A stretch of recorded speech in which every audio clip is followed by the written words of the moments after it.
Here is the problem. When a distraction or any mental state arises in the mind, it blossoms forth first in the unconscious. Only a moment later does it rise to the conscious mind. That split-second difference is quite important, because it is time enough for grasping to occur. Grasping occurs almost instantaneously, and it takes place first in the unconscious. Thus, by the time the grasping rises to the level of conscious recognition, we have already begun to lock onto it. It is quite natural for us to simply continue that process, getting more and more tightly stuck in the distraction as we continue to view it. We are, by this time, quite definitely thinking the thought, rather than just viewing it with bare attention. The whole sequence takes place in a flash. This presents us with a problem. By the time we become consciously aware of a distraction, we are already, in a sense, stuck in it. Our 3 questions are a clever remedy for this particular malady. In order to answer these questions, we must ascertain the quality of the distraction.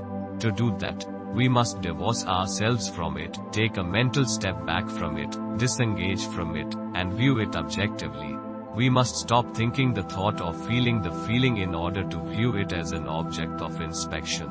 This very process is an exercise in mindfulness, uninvolved, detached awareness. The hold of the distraction is thus broken, and mindfulness is back in control. At this point, mindfulness makes a smooth transition back to its primary focus and we return to the breath. When you first begin to practice this technique, you will probably have to do it with words.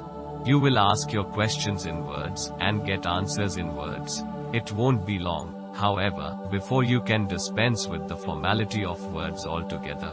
Once the mental habits are in place, you simply note the distraction, note the qualities of the distraction, and return to the breath.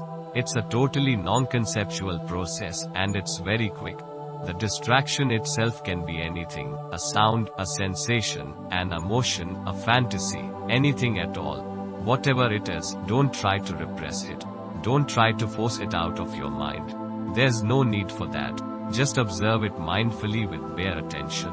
Examine the distraction wordlessly and it will pass away by itself. You will find your attention drifting effortlessly back to the breath, and do not condemn yourself for having been distracted. Distractions are natural. They come and they go. Despite this piece of sage counsel, you're going to find yourself condemning anyway. That's natural too. Just observe the process of condemnation as another distraction, and then return to the breath. Watch the sequence of events. Breathing. Breathing. Distracting thought arises, frustration arising over the distracting thought. You condemn yourself for being distracted. You notice the self-condemnation, you return to the breathing. Breathing. Breathing. It's really a very natural, smooth-flowing cycle, if you do it correctly. The trick, of course, is patience. If you can learn to observe these distractions without getting involved, it's all very easy. You just glide through the distractions and your attention returns to the breath quite easily. Of course, the very same distraction may pop up a moment later. If it does, just observe that mindfully. If you are dealing with an old, established thought pattern, this can go on happening for quite a while, sometimes years. Don't get upset. This too is natural. Just observe the distraction and return to the breath. Don't fight with these distracting thoughts. Don't strain or struggle. It's a waste. Every bit of energy that you apply to that resistance goes into the thought complex and makes it all the stronger.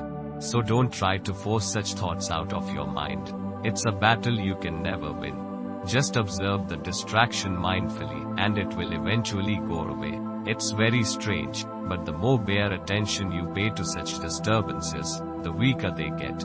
Observe them long enough, and often enough, with bare attention, and they fade away forever. Fight with them and they gain in strength.